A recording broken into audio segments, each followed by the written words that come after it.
आदिदेव नमस्तुभ्यं प्रसीद मम भास्कर दिवाकर नमस्तुभ्यं प्रभाकर नमोस्तुते सप्तास्वरधमारूढं प्रचण्डं कश्यपात्मजं श्वेतपद्मधरं देवं तं सूर्यं प्रणमाम्यहम् लोहितं रथमारूढं सर्वलोकपितामहं महापापहरं देवं तं सूर्यं प्रणमाम्यहम् त्रैगुण्यं च महासूरं ब्रह्म विष्णु महेश्वरं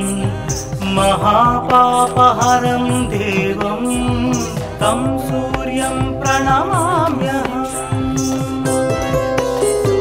रुहितं तेजसां पुञ्जं वायुमाकाशमेव च प्रभुं च सर्वलोकानां तं सूर्यं प्रणमाम्यहम् बन्धूकपुष्पसङ्कासं हारकुण्डलभूषितम् एकचक्रधरं देवं तं सूर्यं प्रणमाम्यहम् विश्वेशं विश्वकर्तारं महातेजः प्रदीपनम्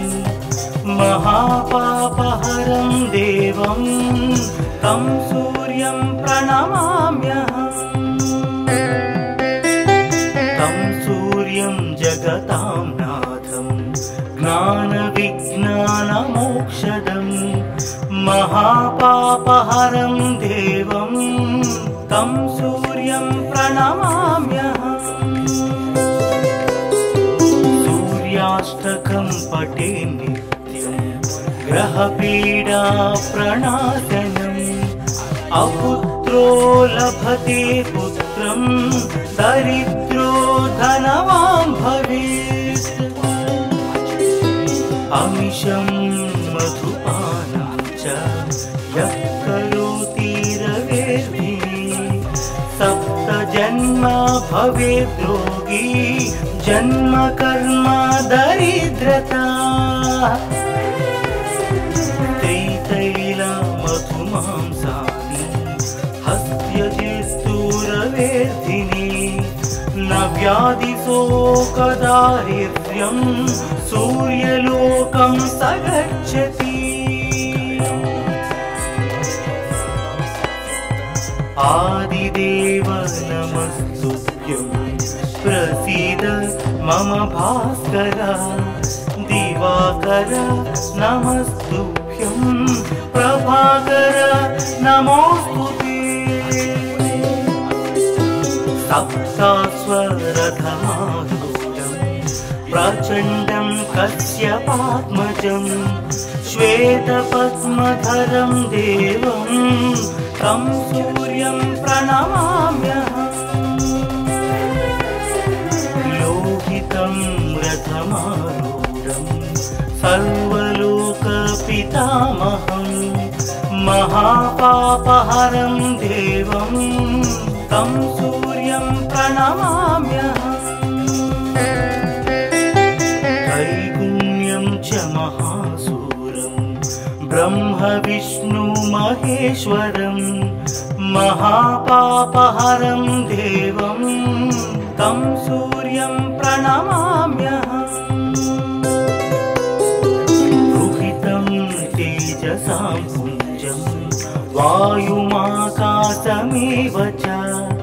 प्रभुं च सर्वलोकानां तं सूर्यं प्रणमाम्यहम् बन्धूकपुष्पसङ्कासं हारकुण्डलभूषितम् एकचक्रधरं देवं तं सूर्यं प्रणमाम्यहम् विश्वेशं विश्वकर्तारं महातेजः प्रदीपनं महापापहरं देवं तं सूर्यं प्रणमाम्यहम् तं सूर्यं जगतां नाथं ज्ञानविज्ञानमोक्षदं महापापहरं देवं तं सूर्यं प्रणमाम्यहम् सूर्याष्टकं पठे नित्यं ग्रहपीडा प्रणाशनम् अपुत्रो लभते पुत्रं दरिद्रो धनवान् भवेत् अमिषं मधुपानं च यः करोति रवेर्धिनी सप्त जन्म भवेद् रोगी जन्म कर्म दरिद्रता त्रितैलमधुमांसानि हस्त्यजिस्तूरवेर्धिनी न व्याधिशोकदारिद्र्यं सूर्यलोकं स गच्छति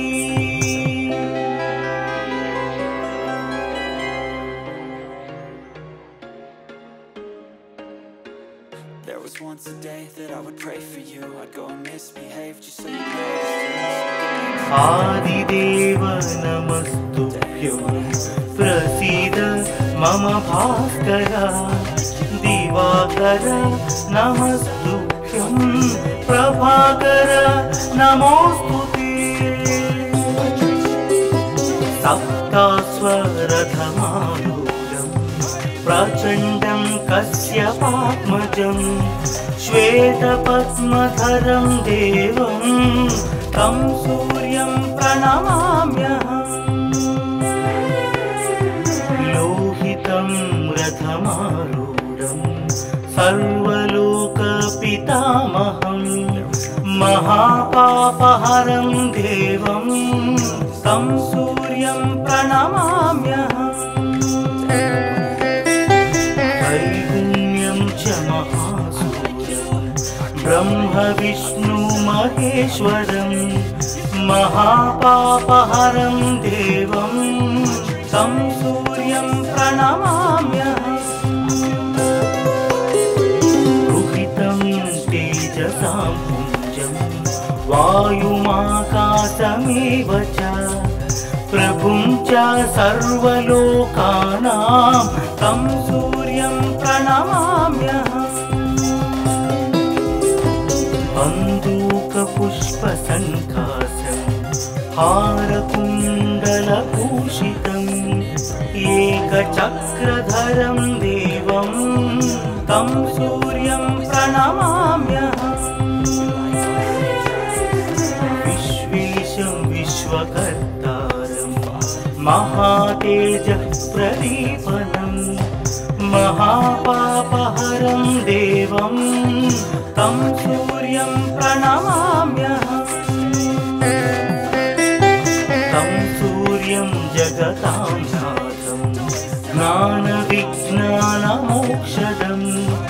महापापहरं देवं तं सूर्यं प्रणमाम्यहम् सूर्याष्टकं पठे नित्यं ग्रहपीडा प्रणाशनम् अपुत्रो लभते पुत्रं दरिद्रो धनवान् भवेत् अमिषं मधुपानं च यः करोति रवेर्धिनी सप्त जन्म भवेद् रोगी जन्म कर्म दरिद्रता त्रितैलमधुमांसानि हस्त्यजिस्तूरवेर्धिनी न व्याधिशोकदारिद्र्यं सूर्यलोकं स गच्छति आदिदेव नमस्तुभ्यं प्रसीद मम भास्कर दिवाकर नमस्तुभ्यं नमस्तुभ्यं प्रभाकर नमोस्तुते सप्तास्वरथमारूढं प्रचण्डं कश्यपात्मजं श्वेतपद्मधरं देवं तं सूर्यं प्रणमाम्यहम् लोहितं रथमारूढं सर्वलोकपितामहं महापापहरं देवं तं सूर्यं प्रणमाम्यहम् त्रैगुण्यं च महासूरं ब्रह्म विष्णु महेश्वरं महापापहरं देवं तं सूर्यं प्रणमाम्यहम् रुहितं तेजसां पुञ्जं वायुमाकाशमेव च प्रभुं च सर्वलोकानां तं सूर्यं प्रणमाम्यहम् कन्दूकपुष्पसङ्कासं हारकुण्डलभूषितम् एकचक्रधरं देवं तं सूर्यं प्रणमाम्यहम् विश्वेशं विश्वकर्तारं महातेजः प्रदीपनं महापापहरं देवं तं सूर्यं प्रणमाम्यहम् तं सूर्यं जगतां नाथं ज्ञानविज्ञानमोक्षदं महापापहरं देवं तं सूर्यं प्रणमाम्यहम् सूर्याष्टकं पठे नित्यं ग्रहपीडा प्रणाशनम् अपुत्रो लभते पुत्रं दरिद्रो धनवान् भवेत् अमिषं मधुपानं च यः करोति रवेर्धिनी सप्तजन्म भवेद् रोगी जन्म कर्म दरिद्रता त्रितैलमधुमांसानि हस्त्यजेस्तुरवेर्धिनी न व्याधिशोकदारिद्र्यं सूर्यलोकं स गच्छति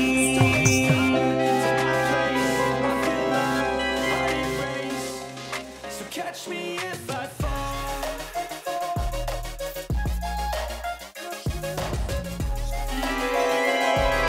आदिदेव नमस्तुभ्यं प्रसीद मम भास्कर दिवाकर नमस्तुभ्यं प्रभाकर नमोस्तुते सप्तास्वरथमारूढं प्रचण्डं कश्यपात्मजं श्वेतपद्मधरं देवं तं सूर्यं प्रणमाम्यहम् लोहितं रथमारूढं सर्वलोकपितामहं महापापहरं देवं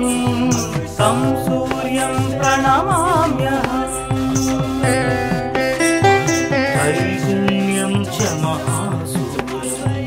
ब्रह्म विष्णु महेश्वरं महापापहरं देवं तं सूर्यं प्रणमाम्यहम् रुहितं तेजसां पुञ्जं वायुमाकाशमेव च प्रभुं च सर्वलोकानां तं सूर्यं प्रणमाम्यहम् कन्दूकपुष्पसङ्कासं हारकुण्डलभूषितम् एकचक्रधरं देवं तं सूर्यं प्रणमाम्यहम् विश्वेशं विश्वकर्तारं महातेजप्रदीपनं महापापहरं देवं तं सूर्यं प्रणमाम्यहम् तं सूर्यं जगतां नाथं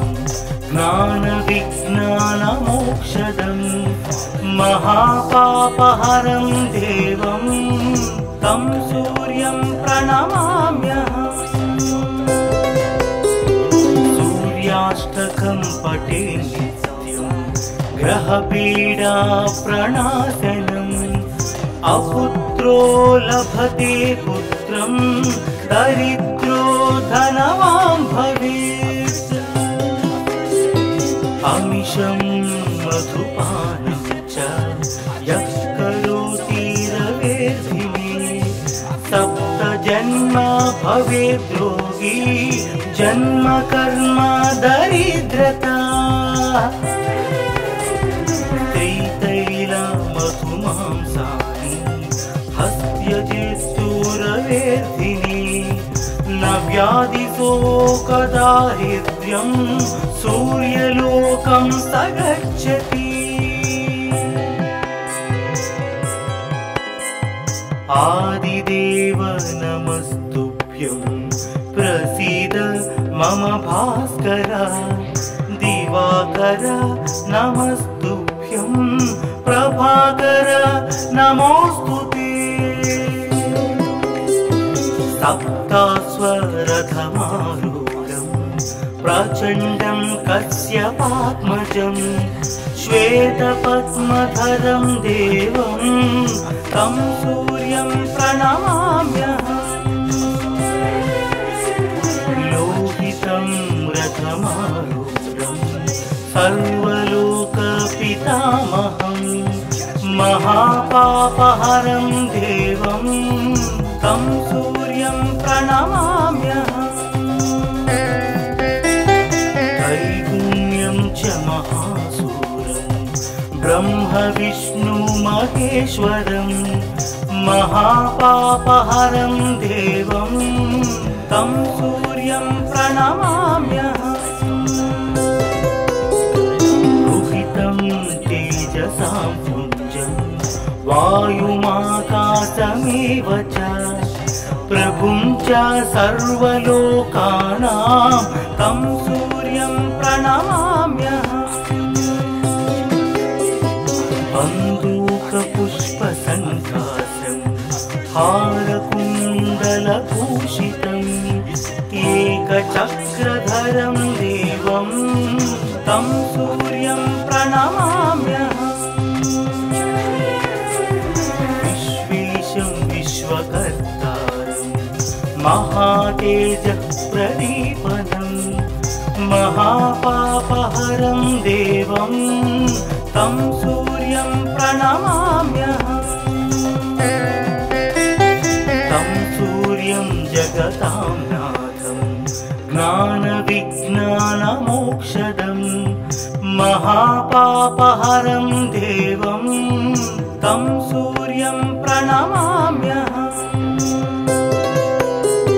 सूर्याष्टकं पठे नित्यं ग्रहपीडा प्रणाशनम् अपुत्रो लभते पुत्रं दरिद्रो धनवान् भवेत् अमिषं मधुपानं च यः करोति रवेर्धिने सप्त जन्म भवेत् रोगी जन्म कर्म दरिद्रता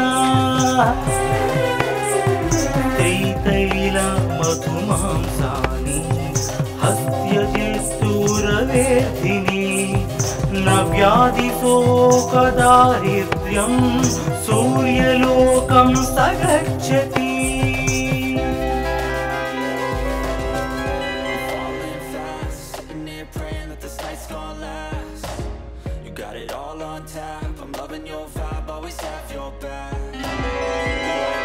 आदिदेव नमस्तुभ्यं प्रसीद मम भास्कर दिवाकर नमस्तुभ्यं प्रभाकर नमोऽस्तुते सप्तास्वरथमारूढं प्रचण्डं कश्यपात्मजं श्वेतपद्मधरं देवं तं सूर्यं प्रणमाम्यहम् लोहितं रथमारूढं सर्वलोकपितामहं महापापहरं देवं तं सूर्यं प्रणमाम्यहम् त्रैगुण्यं च महासूरं ब्रह्मविष्णुमहेश्वरं महापापहरं देवं तं सूर्यं प्रणमाम्यहम् रुहितं तेजसां पुञ्जं वायुमाकाशमेव च प्रभुं च सर्वलोकानां तं सूर्यं प्रणमाम्यहम् बन्दूकपुष्पसङ्कासं हारकुण्डलभूषितम् एकचक्रधरं देवं तं सूर्यं प्रणमाम्यहम्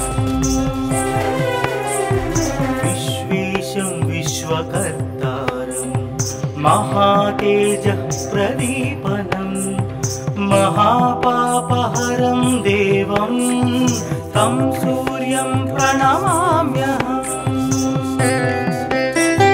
तं सूर्यं जगतां ज्ञानविज्ञानमोक्षदं महापापहरं देवं तं सूर्यं प्रणमाम्यहम् सूर्याष्टकं पठे नित्यं ग्रहपीडा प्रणाशनम् अपुत्रो लभते पुत्रं दरिद्रो धनवान् भवेत् अमिषं मधुपानं च यः करोति रवेर्धिने सप्तजन्म भवेत् रोगी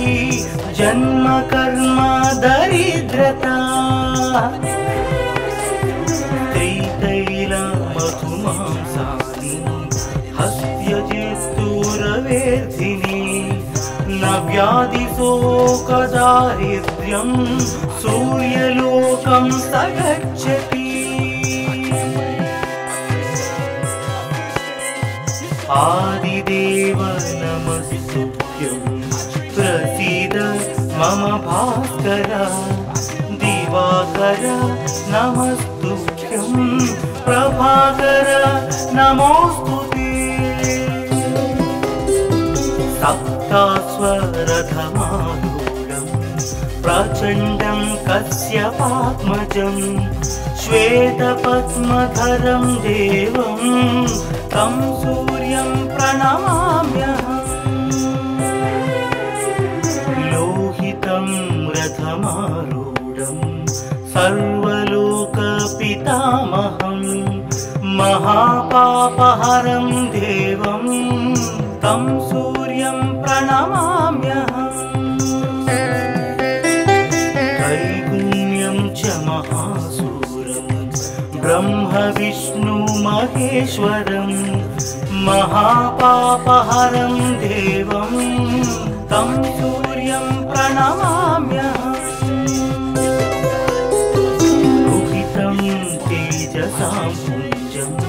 वायुमाकाशमेव च प्रभुं च सर्वलोकानां तं सूर्यं प्रणमाम्यहम् बन्दूकपुष्पसङ्कासं हारकुण्डलभूषितम् एकचक्रधरं देवं तं सूर्यं प्रणमाम्यहम् विश्वेशं विश्वकर्तारं महातेजः प्रदीपनं महापापहरं देवं तं सूर्यं प्रणमाम्यहम् तं जगतां नाथं ज्ञानविज्ञानमोक्षदं महापापहरं देवं तं सूर्यं प्रणमाम्यहम्। सूर्याष्टकं पठे नित्यं ग्रहपीडा प्रणाशनम् अपुत्रो लभते पुत्रं दरिद्रो धनवान् भवेत्। अमिषं मधुपानं च यः करोति रवेर्धिने सप्तजन्म भवेद्रोगी जन्म कर्म दरिद्रता। मधुमांसानि हस्त्यजित्तुरवेर्धिनि न व्याधिशोकदारिद्र्यं सूर्यलोकं स गच्छति।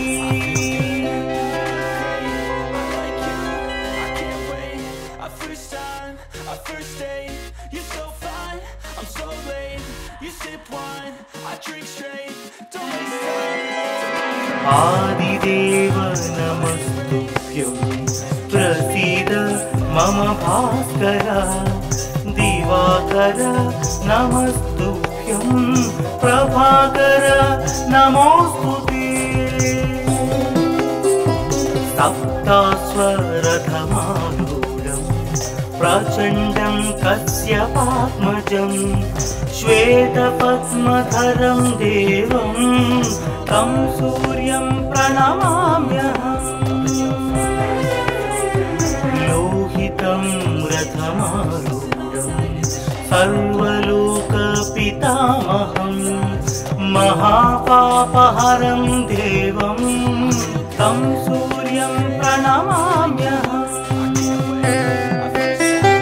त्रैगुण्यं च महासूरं ब्रह्म विष्णु महेश्वरं महापापहरं देवं तं सूर्यं प्रणमाम्यहम्। रुहितं तेजसां पुञ्जं वायुमाकाशमेव च प्रभुं च सर्वलोकानां तं सूर्यं प्रणमाम्यहम्। बन्दूकपुष्पसङ्कासं हारकुण्डलभूषितम् एकचक्रधरं देवं तं सूर्यं प्रणमाम्यहम्। विश्वेशं विश्वकर्तारं महातेजः प्रदीपनं महापापहरं देवं तं सूर्यं प्रणमाम्यहम्। तं सूर्यं जगतां नाथं ज्ञानविज्ञानमोक्षदं महापापहरं देवं तं सूर्यं प्रणमाम्यहम्। सूर्याष्टकं पठे नित्यं ग्रहपीडा प्रणाशनम् अपुत्रो लभते पुत्रं दरिद्रो धनवान् भवेत्। अमिषं मधुपानं च यः करोति रवेर्धिने सप्तजन्म भवेद्रोगी जन्म कर्म दरिद्रता।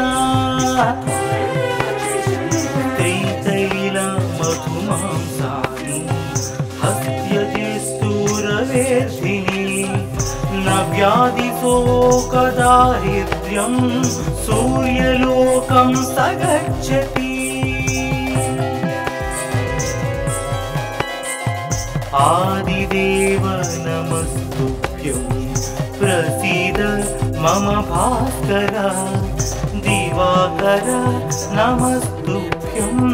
प्रभाकर नमोस्तुते। सप्तास्वरथमारूढं प्रचण्डं कश्यपात्मजं श्वेतपद्मधरं देवं तं सूर्यं प्रणमाम्यहम् लोहितं रथमारूढं सर्वलोकपितामहं महापापहरं देवं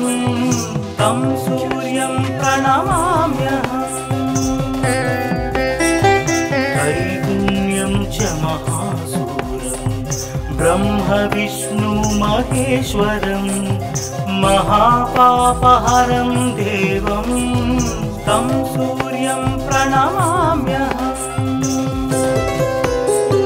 रुहितं तेजसां पुञ्जं वायुमाकाशमेव च प्रभुं च सर्वलोकानां तं सूर्यं प्रणमाम्यहम् बन्दूकपुष्पसङ्काशं हारकुण्डलभूषितम् एकचक्रधरं देवं तं सूर्यं प्रणमाम्यहम् विश्वेशं विश्वकर्तारं महातेजःप्रदीपनं महापापहरं देवं तं सूर्यं प्रणमाम्यहम् तं सूर्यं जगतां नाथं ज्ञानविज्ञानमोक्षदं महापापहरं देवं तं सूर्यं प्रणमाम्यहम् सूर्याष्टकं पठे नित्यं ग्रहपीडा प्रणाशनम् अपुत्रो लभते पुत्रं दरिद्रो धनवान् भवेत् अमिषं मधुपानं च यः करोति रवेर्धिने सप्त जन्म भवेद् रोगी जन्म कर्म दरिद्रता त्रितैलमधुमांसानि हस्त्यजेस्तुरवेर्धिने न व्याधिशोकदारिद्र्यं सूर्यलोकं स गच्छति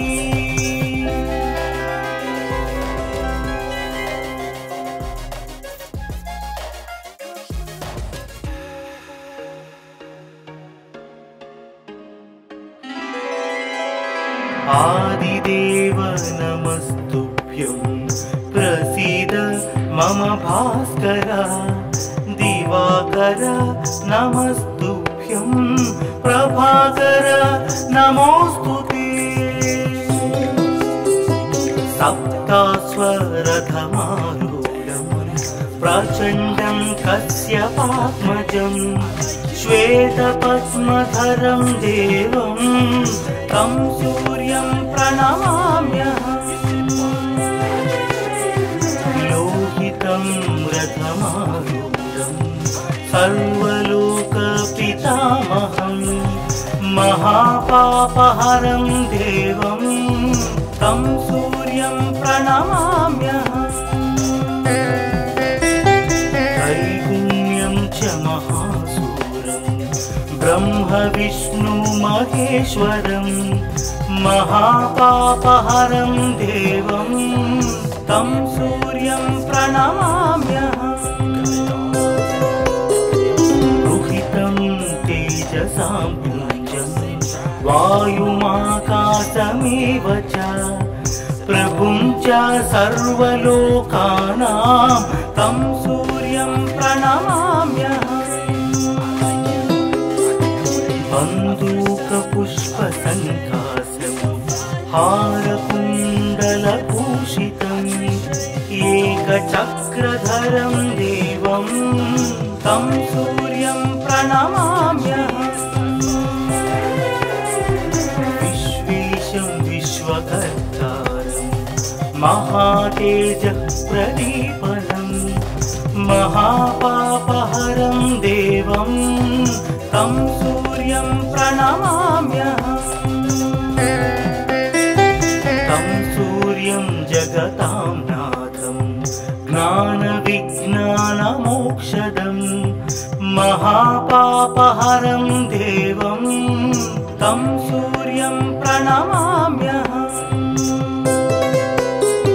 सूर्याष्टकं पठे नित्यं ग्रहपीडा प्रणाशनम् अपुत्रो लभते पुत्रं दरिद्रो धनवान् भवेत् अमिषं मधुपानं च यः करोति रवेर्धिने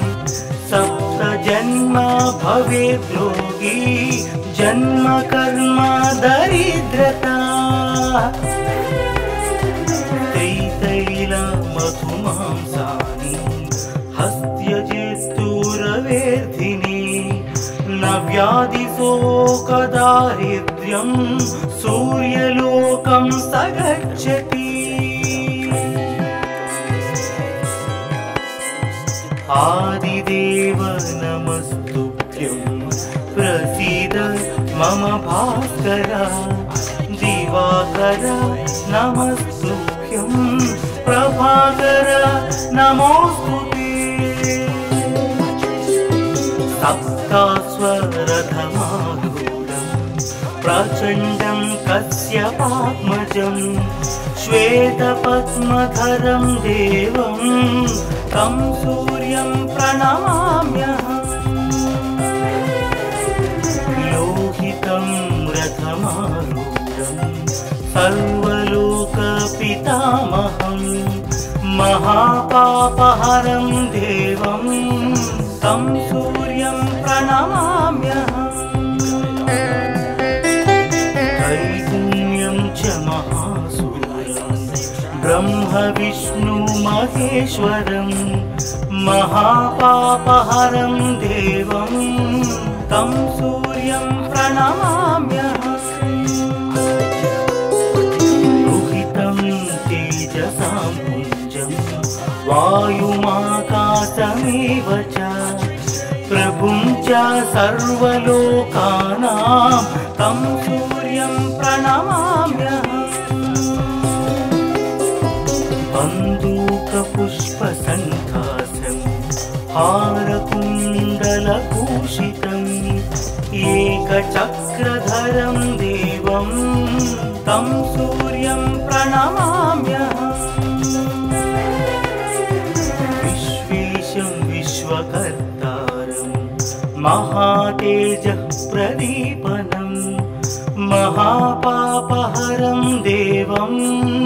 तं सूर्यं प्रणमाम्यहम् तं सूर्यं जगतां नाथं ज्ञानविज्ञानमोक्षदं महापापहरं देवं तं सूर्यं प्रणमाम्यहम् सूर्याष्टकं पठे नित्यं ग्रहपीडा प्रणाशनम् अपुत्रो लभते पुत्रं दरिद्रो धनवान् भवेत् अमिषं मधुपानं च यः करोति रवेर्धिने सप्त जन्म भवेत् रोगी जन्म कर्म दरिद्रता मधुमांसानि हस्त्यजेस्तुरवेर्धिने न व्याधिशोकदारिद्र्यं सूर्य